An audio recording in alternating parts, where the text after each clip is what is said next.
It's been 1 month since the Edge of Fate has launched, and we recently got the news that after Bungie being acquired by Sony for $3.6 billion, that Bungie is getting its independence lightened by Sony. Honestly, I think that the poor launch of the Edge of Fate was the final nail in the coffin. So is the Edge of Fate really the worst expansion that we've ever gotten? I also want to make a tier list of the Destiny DLC, so make sure to stick around. But first, I want to compare some stuff that we did get in the Rise of Iron, but not in the Edge of Fate. In the Rise of Iron, we got 6 to 7 exotic weapons at launch. Guess how many we got in Edge of Fate?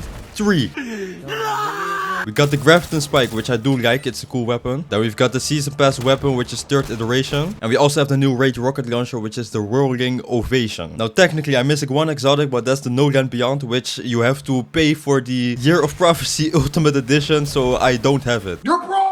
So I guess you could say we got 4 exotics, but let's be honest guys, a very small amount of people have this. Same with armor. In the Edge of Fate we got 1 exotic armor per class. In Rise of Iron it was 2 per class. At least! Isn't that crazy? That's crazy, bruh! You know what else is crazy? The fact that you are not like subscribed to help me on the way to 1000 subscribers. And the reason I always say this in my videos is because when I don't do it, the difference is so significant. So if you could support in any way, shape or form, it would be much appreciated, bruh. Thank you. Realest tip of the day, shut the f up. Don't say nothing. I don't know what happened with the exotic armor. Like we used to get a bunch of, we used to get a couple of exotic armors per season, and now we only get one exotic armor per season, or per expansion per class. We also got 1 strike in the Rise of Iron. Guess how many we got in Edge of Fate?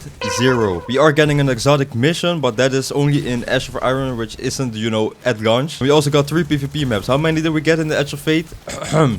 0. Me personally, I have not heard anything about PvP in the past couple of weeks from Bungie, so I don't know about the maps. These are only the shortcomings when it comes to Rise of Iron versus the Edge of Fate. But let's go ahead and switch topics, okay? I wanted to start with the good stuff, but you know what? We ain't doing that. We're starting with the negative stuff right away. Let's go. Starting with probably the hottest topic, which is the power grind. I also want to talk about power deltas because I absolutely hate power deltas. They just suck in general. But power grind, it's not fun. That's what it comes down to. The power grind has been reduced to 2 missions, okay? I literally live in K1 and Caldera. Like, I don't like Encore, it's too long. But man, if you need me to draw a map of those 2 freaking solo ops missions, I will give you the details, okay, where a freaking acolyte in the corner of the K1 is picking his nose in secret, okay? I know this entire map. I'm going crazy, okay? I'm going crazy. And the power grind, it kind of feels pointless for my point of view, because all it is right now is a threshold for me to get tier 5 weapons. You have to get, like, I think it was level 400 or 450, and then you can access tier 5 weapons like very consistently.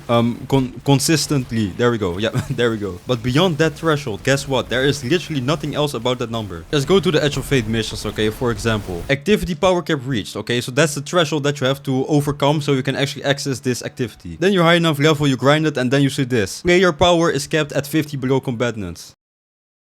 It doesn't matter whether I am 200, 250, it doesn't matter if I'm 450. I will always be at 50 below. Now, back in the day, we used to have this system and it worked. But guess what we also had it back in the day? No power grind. We used to have to get 10 power levels for the pinnacle, blah, blah, blah. You guys know what I'm talking about. So we only had to grind 10 levels for like a week or 2, and then we could access all of the activities. And that's why power deltas used to work. But now, guess what? They don't work anymore because it just sucks. Now I literally grind to access tier 5 weapons. You know something that will be much better in my opinion? Imagine if this weekly mythic mission content, okay? Imagine if this was either like 400 or 50 power or 500 power, like always. But then the max level for us would be 450. I think you guys understand where I'm getting at, okay? So instead of always capping us below 50 combatant level, how about just making a hard activity that when we actually have trouble doing it, we can just level up, level up, level up, and the higher we level, the easier it will be. It will still be hard because we can't actually reach 500, but it will be less hard than when we are 400 compared to 450.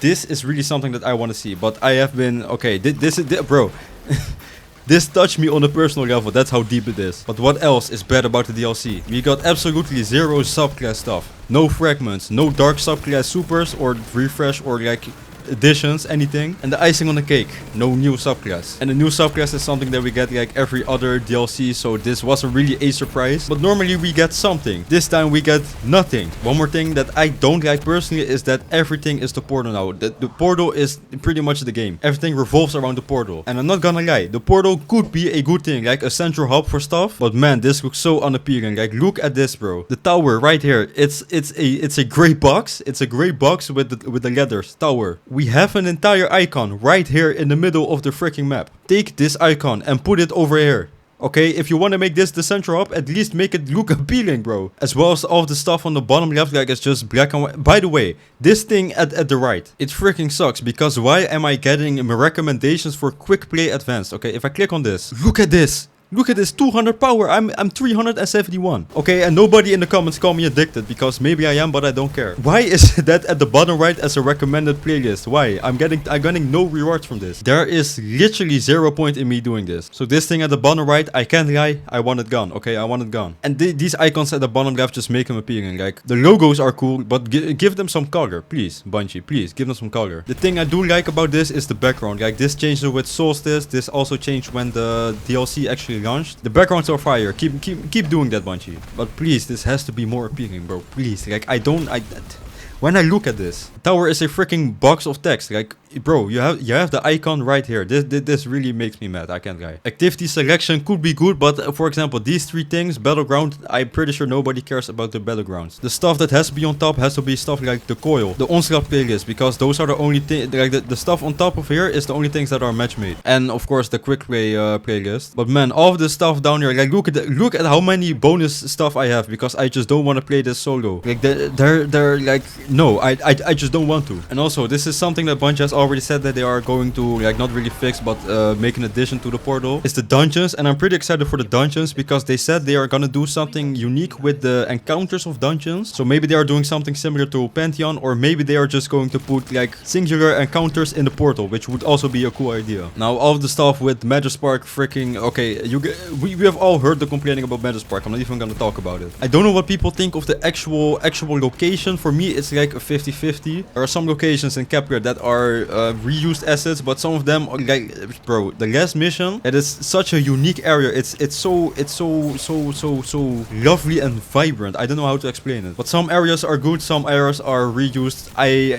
Like I said, it's just a 50-50 for me with the actual location. Magispark, blah blah blah blah blah blah. I'm not even gonna talk about it. Like, majority of the stuff that we are getting is gonna release in Ash and Iron, which is in about 3 weeks or something. Which again, this just feels like 2 major seasons and just two like updates to the game. But enough, okay? Enough negativity. What did the Edge of Fate do good? I will say a couple of things. So let's say event weeks. I love event weeks. Arms Week, even though we didn't really have anything like an actual activity to play. Which, for example, when the heavy metal event, I think it's heavy metal event. When the heavy metal event comes, we actually get a PvP playlist, which is completely unique, where we play as a tank and a brick. And I guess you could say Solar Scorch is unique, but you guys, we can all agree that Solar Scorch is not, bro.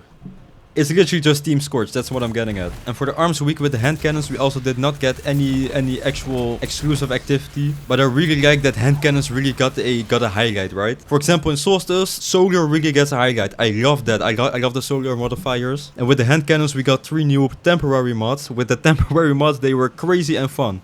They were goofy, that's what I like, they were goofy. They are definitely not moving away from event weeks. Bungie, we need more of that, but we also need more expanding on those event weeks. Please, Bungie, please, okay? With some of this stuff, you definitely got a gold mine, and you just need to bring the miners back to the mines. Okay. Whoa, pause. Okay, pause. Get the workers, aka the Bungie employees, back in the cave, aka the Bungie workspace headquarters. I don't know, I'm just yapping, y'all. I'm sorry. Something that I really like, but this is something that Bungie has been doing like over the past couple of years. The new archetypes for weapons. I think we started with like rocket sidearms, maybe it was something else, but we just keep getting new archetypes. Bungie, I love this. What is the most recent thing we got? I think it was like the shotgun hand cannon, the spread shot hand cannon. We are also getting more hybrid exotics. I love that as well. like the new hand cannon, by the way. Very, very fun. And also, oh, pulse rifle. Rocket assisted frame pulse rifles. Literally everybody loves this. Literally everybody. Then we got a high impact longbow. We also got a crossbow, which is a raid exclusive. Pretty cool. Oh, you know what I'm just now seeing? We got a score multiplier. I guess this is for Solstice, or okay, well, maybe this is not Solstice exclusive, but this as well. Bungie, this more of this stuff. But now, what do I love the most, bro? It's the tier system. I love, bro, tier 1, 2, 3, 4, 5 weapons and armor, bro. I love it. And I can't lie, we are getting spoiled kinda with the Solstice event, because tier 5s are dropping for me and I'm only like 371. I'm saying only, like, this is a pretty high level, but who cares? Okay, I was getting tier 3s consistently and getting tier 4s randomly. Now tier 4s are dropping for me like it's freaking glimmer, bro. I love it. Tier 5s drop not regularly, but I've gotten a couple of tier 5s. I think like 4 or 5 tier 5s at this point, but I can't lie, getting tier 1s, 2s or 3s right now, I am instantly deleting them unless they are a high power level. I don't want to use them. I am just disgusted of anything below tier 4. But I just, bro, I just absolutely love the tier system. I love seeing those 5 golden squares going from top to bottom. I love to see the tier 5s coming in. And I am definitely leaning on the side that we need to keep tier 5s very rare. But when I say very rare, like, don't make them literally inaccessible. Just make them a low drop rate, or have them not really locked behind the hardest content, but just have them... Okay, actually I am lying. Just make them hard to get, okay? Because right now, when the tier 5 drops, I am so excited, bro. And I want the tier 5s to stay very, very exciting. Like, I want them to be an exciting drop. But really, this does feel like a Destiny 3 change. And as well as the armor overhaul, like, it's kind of, I think it's armor 3.0 now. You have the armor set bonus, bro. We needed this. We needed this, Bungie. Thank you. You also have armor archetypes, like, oh, Bungie, like, really, sometimes Bungie is cooking. Like, it's so weird to see. Bungie can cook in some departments and they can absolutely burn my freaking spaghetti. Can you even burn spaghetti? You can. They are burning the pizza in other departments. Also, this goes without saying, but the Edge of Fate story was good, very good. I loved it. Despite Metaspark, I did enjoy playing the campaign. So I do with that what you will. I always love the legendary campaigns from Destiny, but the modifiers. Okay, I absolutely love modifiers so freaking much. It does need tweaking though.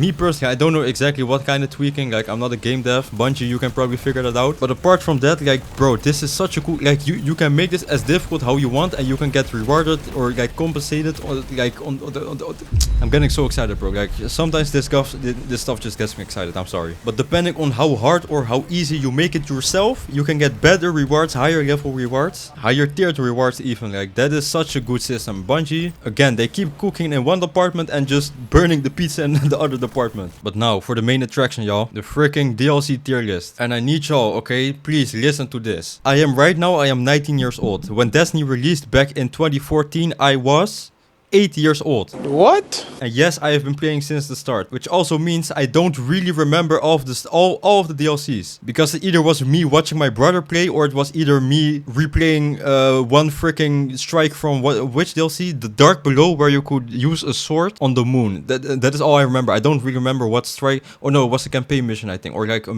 okay, I'm yapping again. Let's start it off with my favorite DLCs. Final Shape, Witch Queen. Forsaken, I really enjoyed that. I played Forsaken a bit late though. I played it like a couple of months later. It doesn't matter.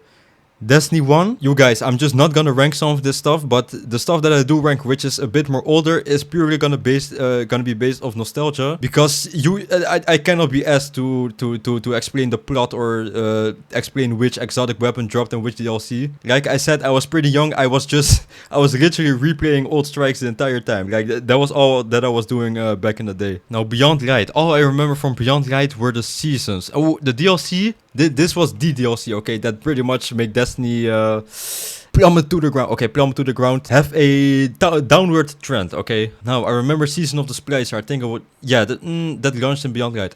I did like the seasons, okay, so I'm gonna keep it in B. Destiny Vanilla.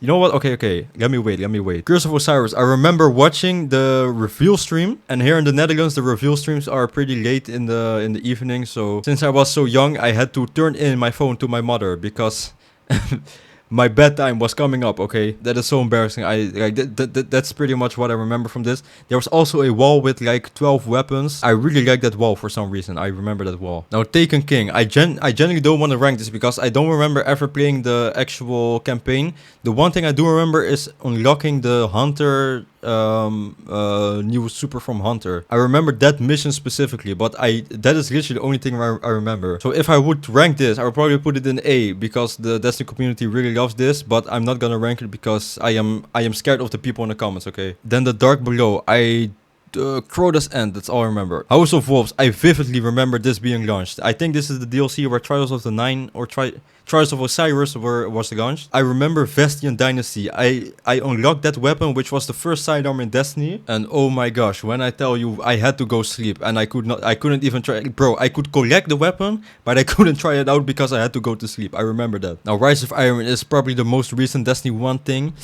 Moments of Triumph is that what it's called? I do vividly remember that. I remember the armor. Yeah. Okay, Rise of Iron. I'm sorry. It's going to be. Now Warmind. This is where Mars returned. It was a pretty... Bro, I'm pretty sure this was like a 1 hour or 2 hour story. This was very, very... You know what? Okay, no. It's probably the weakest. You know what? Indeed, it's probably the weakest for me. Now I need you guys to listen because I took a very long break from Destiny. I don't know what the reason was. And then quarantine. Okay, 2020. We were locked in our homes. My guy, when I tell you, I freaking bought Shadowkeep in March. You know what? Let me double check. Okay, it says I bought it in March 10th, 2020. So this was literally the freaking peak of the quarantine. This must have been the best time of my life. Like as I just said, bro, I peaked. Okay, I probably didn't even peak. This was probably effort for me. But for like a month straight, I had 100 hours played for the past 2 weeks on Steam. Which all of those hours were Destiny 2. When it comes to the story, I only remember like nightmare stuff, blah blah blah. Seasons. Honestly, seasons, I don't remember a single season from this thing. Okay, let's put it under Rise of Iron. I'm gonna keep it there. I'm not gonna lie. Now Lightfall. I'm sorry, y'all, but come on. Lightfall is way more recent for me, and for the past DLCs since, let's say, Beyond Light. Every single showcase I have watched at work. So the Beyond Light showcase I watched at work, and that is, of course, where we got the Witch Queen and Lightfall announcement. And then the Witch Queen showcase was also watched at work for me, as well as the Lightfall showcase, as well as the Final Shape showcase. And man, when I tell you, bro, I was so freaking hyped for Lightfall. And then the Lightfall launched, and I sold my PC like a week prior, and I couldn't play it for like 3 months before I got a new PC. Then I did buy a new PC, and I saw all of the negative comments about the Lightfall. Man, I was so devastated, Joe. Like, just imagine me, okay? I thought I was gonna come back to the best DLC that Destiny has ever seen. Then I open up Steam and I see like freaking 23% or 27% mostly negative, and I was just devastated. And like 3 months later, I still bought the freaking DLC. I don't know why. Okay, I do know why. I just enjoyed Destiny. Campaign-wise, like missions, bro, bro, the missions were good, okay? The missions were good. Like, just imagine Lightfall with a slightly better story. Okay, slightly better. Just imagine Lightfall with a good story. Strength being unlocked in either the first mission or like at the maximum the second mission. The post-launch, like the seasons were pretty good. I liked the Season of the Deep personally. I think it was also Season of the Wish that we got in this thing. I really like the Witness. Like we got a bunch of stuff of the Witness in this. You know what? Right now as I'm saying that, the seasons aren't even part of the Lightfall. It's just part of the year, but not of the actual DLC. So I do have to retract my statements, what I just said.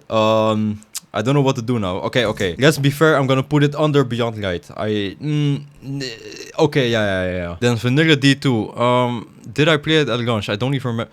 Oh, I remember playing the beta so much. I remember you could play Inverted Spire. I think it was like some PvP game mode, like Crucible or something. But I was spamming the open beta for Destiny 2. Back then, I was still on like PlayStation 4. I really wanted... By the way, Destiny 2 is the game that made me want to get a PC and eventually made me get a PC. That is how much I loved the Destiny series as a kid. But let's keep going. Okay, Destiny 2 Vanilla. There was no end game. Back then, I wasn't as into gaming as I am now. If I would play Destiny 2 Vanilla right now, it would probably be worse than the power grind. So I'm gonna keep it. Honestly, okay, I'm scared. Okay. Let's just say these are in no particular order, okay? They are just placed in the tier that they are supposed to be placed in. Now, Destiny 1 Vanilla. This is purely of nostalgia, okay? Don't get mad at me, please. I don't remember any of the content. I only remember like a couple of strikes, but man, the feeling that I'm just getting right now about the Destiny 1 Vanilla, it was just, bro, I was just very young, okay? I'm really looking at it through rose-tinted glasses, but I really loved the Destiny, like just back in the day when I was a kid. Just the feeling of mystery. There was so much stuff I just didn't know. Maybe I was just dumb as a kid. But man, the mystery, I loved it. Like, this is purely based on nostalgia. Edge of Fate. I can't lie, I really enjoyed the story. There are definitely some downsides, which is the post-launch content. It's very sad that we don't get one yearly expansion anymore. So it's... Like, bro, I was not excited for this expansion at all. Okay, I was kind of excited for a new Destiny expansion, but when it comes to Edge of Fate particularly, the hype was just not there for me and probably for the whole entire Destiny community. I don't know, I was more hyped for Renegades, even though we got to see more of the Edge of Fate. Which does, that does say something, okay? I'm just gonna keep it... Like, bro, I enjoyed the campaign, but I like the rest of it. It brought some good systematic changes, okay, but that's it. This is supposed to be a content Edge of Fate expansion. It's not supposed to be a systematic overhaul. That's what Destiny 3 is for. Please, give us a Destiny 3. Now, Taken King. You know what? I am gonna put it somewhere. When I tell you, I genuinely only remember unlocking the Hunter new super. That is lit. Bro, I am being so serious. That's the only thing I remember. But just because I'm scared, I'm gonna put it in A tier. You know what? It's going above Destiny. I need y'all to roast me about this tier list. Because I don't think this has been looked at in a objective way. By the way, this is my own tier list. This has to be a subjective way. But I do think y'all are gonna be mad at this tier list. I don't think you guys are gonna like me anymore. But who cares? Okay, actually I do care. But thank you so much, man, for watching.